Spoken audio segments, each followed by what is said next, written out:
Center. And we also do an award ceremony called the Fossil of the Day Awards at 6 p.m. daily in the Exhibition Center. And those awards are given to countries that we feel are doing the most to obstruct action on climate change and these negotiations. All of these various things can be found on our website at www.climatenetwork.org. So today we have three speakers. First we'll hear from Tova Riding from Greenpeace, and then we'll hear from Rashmi Mistry from Oxfam, and finally Mohammed Addo from Christian Aid. Tova. Thank you, David. I'm going to say a few words on the Kyoto Protocol. The ad hoc working group on the Kyoto Protocol just opened today, and it opened with, among other things, the African group pointing out that the African soil must not become the graveyard of the Kyoto Protocol. That really sets the scene. It's very natural for the Kyoto Protocol to draw a lot of attention. Not only is it a key to unlocking these negotiations, it's also the global rule book. It's what we have that describes how we reduce emissions. It's the outcome of 17 years of negotiations. Right now, we have the people of the world expecting their governments to engage in the fight against climate change. You do not do that by taking the global rule book and throwing it in the trash. No one can argue that that would be a step forward. That doesn't mean that the Kyoto Protocol is the only rule book we need. We do need a larger regime to be built. So in addition to the Kyoto Protocol, we also need a new legally binding agreement to be adopted no later than 2015. But the first important step is to make sure that the Kyoto Protocol comes out of here alive. We saw many countries also taking the floor yesterday, and as we always see in these COPs, we saw Canada making a stand and as usual becoming what you can call the bad joke of this meeting. We've seen them do this year after year. Now they say that they're here to promote tar sands as ethical oil. Tar sands is the most dirty thing you can dig out of the ground, and it's absolutely not ethical oil. We're also seeing them claim that they stick by their commitments, while at the same time they're trying to sneak their way out of the Kyoto Protocol. We think global cooperation is the best for everyone, including Canada. But if Canada is not serious, it doesn't help to have them in the room. Another key player is the European Union. After the disastrous climate meeting in Copenhagen, the EU was regretting that they were becoming invisible in the negotiations and that they were not able to stand together as a group and play a constructive role. Well, the spotlight that the EU didn't have in Copenhagen, they sure have it now, and it seems to be making them nervous. While at the one hand, we have the European countries sitting here in the negotiations expressing their commitment to negotiate on the Kyoto Protocol in good faith. Back in the capitals in Europe, we have European ministers starting to name other countries that would be to blame if Durban goes wrong. We hear them saying things like India, China, Brazil. They try to name countries that would be to blame if Durban goes wrong. Of course, it should be absolutely clear that if we lose the Kyoto Protocol here in Durban, there is no way that the EU is not going to take its share of the blame. The EU needs to stand by the Kyoto Protocol and defend it. And if they don't, they will have their blame for a bad outcome in Durban. So 3 things that the European Union needs to do at the moment is, number 1, defend the Kyoto Protocol and the outcome of 17 years of negotiations. Once they've done that, they rebuild their credibility. They can use that to drive these negotiations forward and start pulling other countries forward as well. The last thing the European Union needs to do on the Kyoto Protocol is listen to the island states when they say we cannot have an 8-year commitment period. When you have an ambition that is as low as we have at the moment, you do not lock yourself in for 8 years. We need to stick to 5-year commitment periods. This is not the time to change that normal practice. Those are the 3 things that we need to see from the EU. And we look forward to seeing the negotiations open and hopefully seeing some progress on this issue soon. Thank you, Tova. Next, we have Rashmi Mistry from Oxfam. This African COP must deliver on the needs of people in Africa. As you've heard in many of the statements yesterday, it's people in Africa who've done least to cause climate change, yet they need the support to adapt to it. So in Durban, in the next couple of weeks, it is absolutely crucial that the COP agrees to a Green Climate Fund so that it's up and running by 2013 at the latest. But that's not enough. It also needs to see money going into that fund. There's no point having a fund that is empty.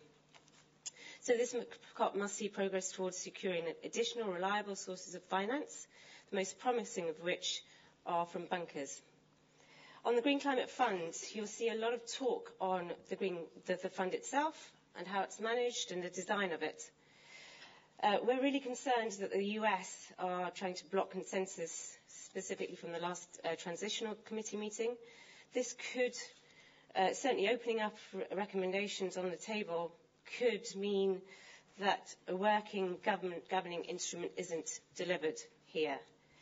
And that just takes away the discussion on long-term sources of finance.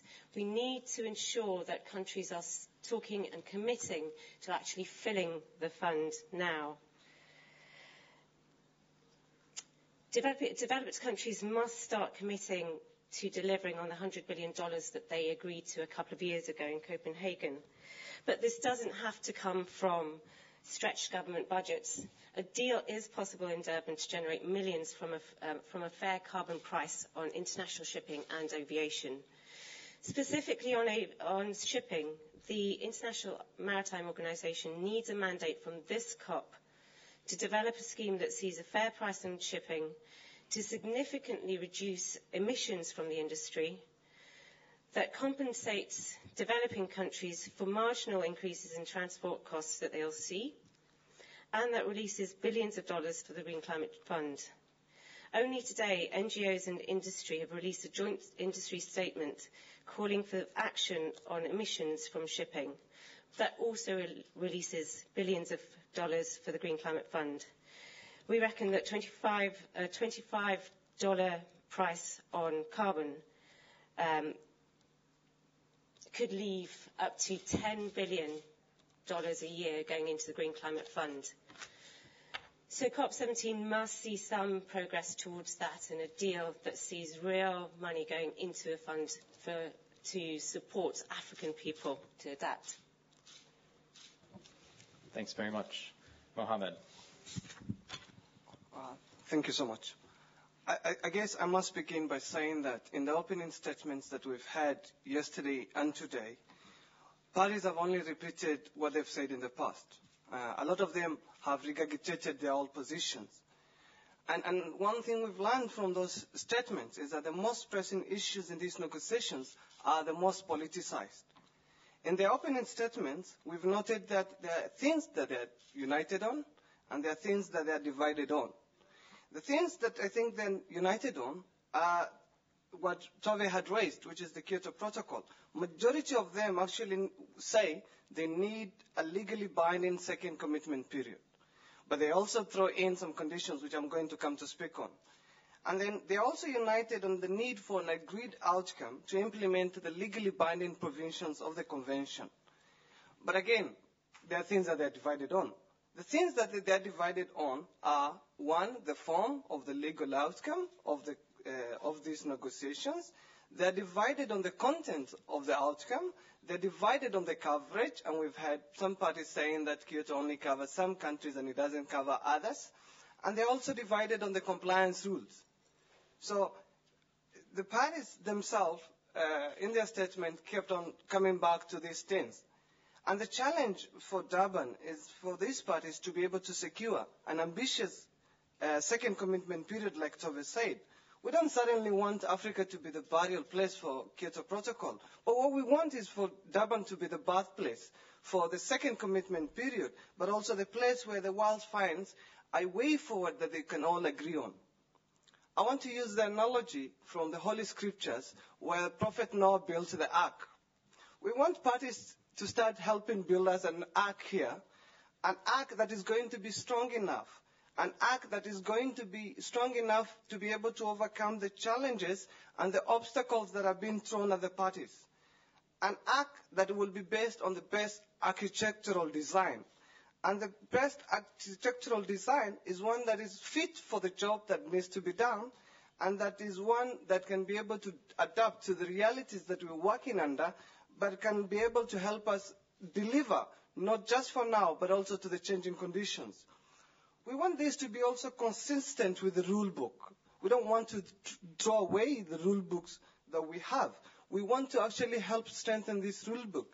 And this rule book must be strengthened on the basis of the knowledge that we have. The science is quite clear, and we know from what my colleagues have said about the impact of climate change that are real and that are happening today. So we don't really want to see further delay in these negotiations. What parties need to help us with is help develop, based on dialogue, the kind of momentum that will help us deliver on an outcome that will keep the world safe. They've started, and they've started on a note where they've said what they want. We want them to start having the exchanges that will help them reach out and try and understand the things we're seeing in the continent of Africa, which is the cradle for mankind. Africa expects them to start taking seriously. And the fortunate thing from what we've heard from Zuma yesterday is that we're privileged to be, in the home of this, the heroes of Africa. The home of Shaka Zulu and the home of Albert Sisulu and Mahatma Gandhi requires parties to come to this continent with courage. Courage to actually see beyond the political constraint, the economic constraint, and start taking seriously, actually, the survival and the development imperative that is actually in this negotiation. Thank you. Thanks very much. We have time for some questions from the audience. Can I encourage, we prioritize folks from the media, and if you can announce yourself, your name and your affiliation, that'd be great. Yeah, here. Hi. I'm Eric Lyman from BNA in Washington. Mohammed and Tove, you both mentioned this 8-year compliance period. Is this what's left over from Cancun, the 8 years of voluntary commitments, and then we've been hearing lately about a commitment period starting in 2020? Or is this something else? Is there something else going on which would be a binding 8-year compliance period that people are talking about? Just clarify that a little bit, please. What the EU decides on the commitment period is really crucial for what the outcome will be.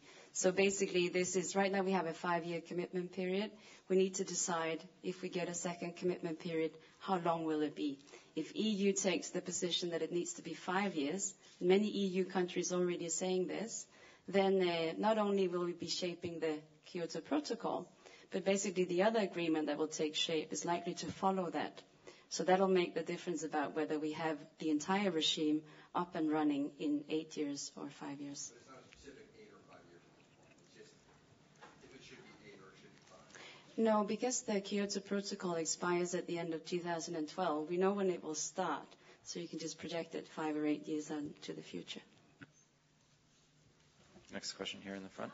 Yes. Please wait for the microphone for the webcast. Pat Reber from the German Press Agency. I have a question for Rashmi or anyone else who can help me with the question. I'd like a little bit more detail about the bunker tax. You said $25 per what? And then the calculation, I thought it would produce $25 billion. I thought million or billion, how many? Billion, is that right? But 15 of that would go where? There's a 10 figure and a 25 figure. Thank you. Thanks, Pat. Yes, so the calculations that we've made is that we can raise $25 billion a year. Part of that money would go to compensate developing countries for the marginal impacts on their transport costs. Part of that could go back into the industry, into R&D. But we're saying out of that, around 10 billion could go straight into the Green Climate Fund. And your question on 25, yes, $25 per tonne. Per tonne of CO2. CO2, okay, but I thought the maritime industry the shipping industry wants a different mechanism. They don't, would that be a trading? Would that be carbon trading, or would that be market? I mean, how would that work? I think that's something that... They wanted it to be based on the amount of fuel they use, right? Sorry, yeah.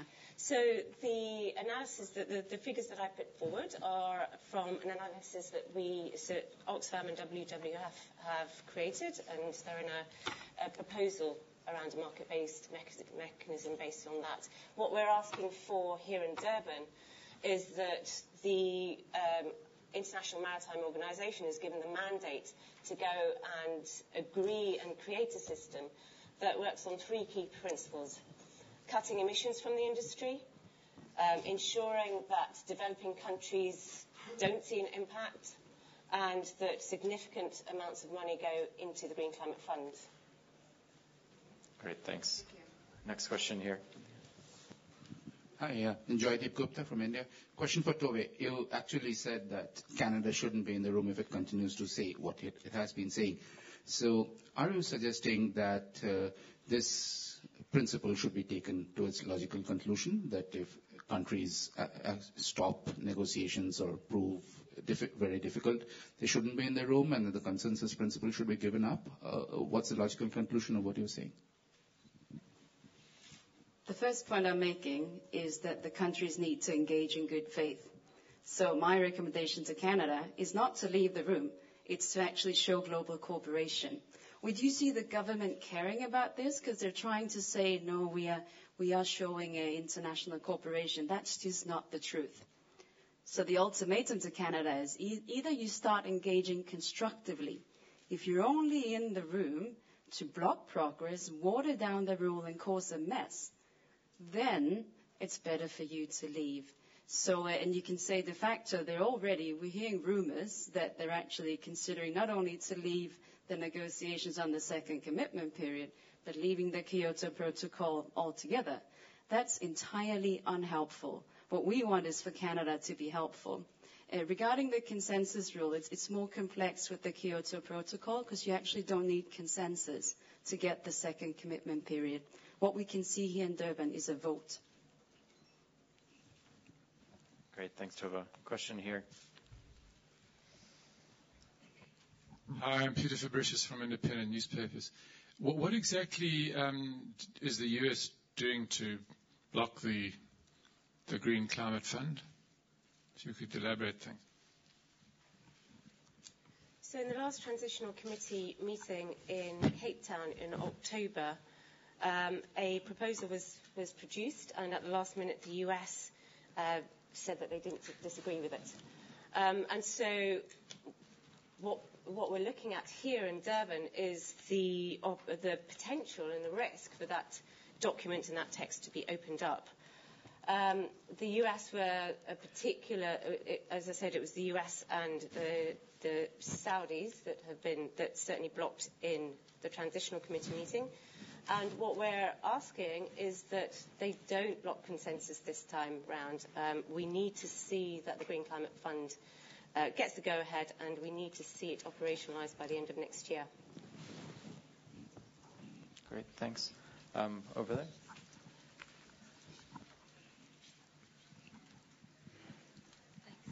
Thanks. Nastasia Tay from Eyewitness News. The question's for Tove, who I can't see. I'm just wondering, in terms of Canada's position at the moment and the revelations of yesterday, what's your perception as to how that changes the conversation around the LCA track in terms of a global agreement? So if Canada leaves the Kyoto Protocol, how does that affect what other countries are saying? I actually don't think it is a revelation. Canada has been a bad joke for years, unfortunately. We're coming to the end of these negotiations because the Kyoto Protocol is running out of time. So you could hope that Canada would, at the last minute, start to cooperate and step up. But from what we're seeing at the moment, Canada still hasn't gotten the message. The impact on the broader negotiations in the other track, in the LCA track, is definitely that if there's uncertainty about whether Kyoto moves forward, if there's uncertainty about whether we're going to take the only rule book we have and throw it in the trash, that, of course, transmit to the other track. Then there generally becomes more uncertainty, more mistrust in these negotiations. That's why we're calling the Kyoto negotiations a key to these negotiations.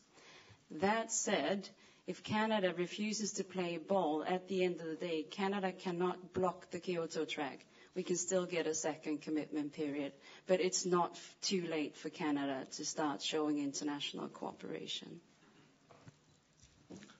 I guess I want to bring the position of Canada in context. There are countries that are very well-meaning and want to actually expand the coverage of the Kyoto Protocol. And in the case of the developing countries, there are those countries who are actually saying that the Kyoto Protocol actually covers the countries with the biggest responsibility. And some of those progressive countries are actually letting the best be the enemy of the good, and letting Canada and others to undermine the Kyoto Protocol and not actually help secure the Kyoto Protocol and then help build a multilateral agreement that will include all countries. One thing we've seen in this process is that you need to have a dialogue. A dialogue will require parties coming in here with good faith, wanting to actually negotiate an outcome that is going to be ambitious enough to be able to prevent dangerous climate change. On the part of Canada, I don't think we've seen that.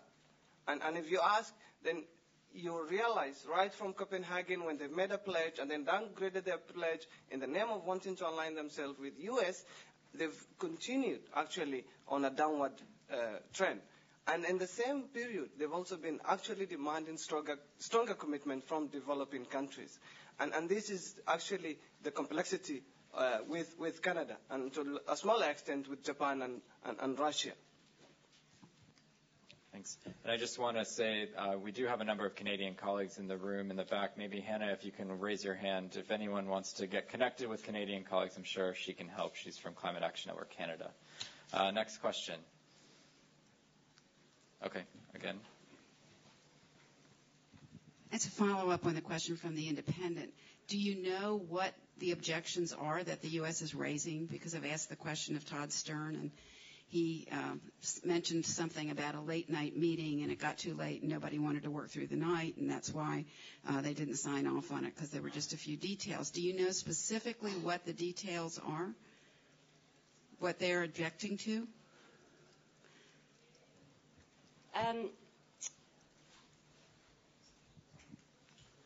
So you're right. I think they did go late into the night, and from what I hear from that particular meeting, it was quite an emotional end, because there were lots of countries who had sort of compromised throughout this whole process, and they came to this final text, and they thought that all was agreed, and they were all happy, or as happy as they could be, to move on. And it does sound like the US and Saudi at the last minute sort of said, well, actually, no, we're not going to agree to this particular text. I can't give you the specifics of everything that they weren't happy with at the moment, but certainly they included things like they were certainly pushing for like a private sector window, which enables private sector to actually draw from the fund, a private sector window. So enabling the private sector to draw from the fund. Yeah. And there were a couple of issues, but I can certainly follow up with you to give you more of those. Okay.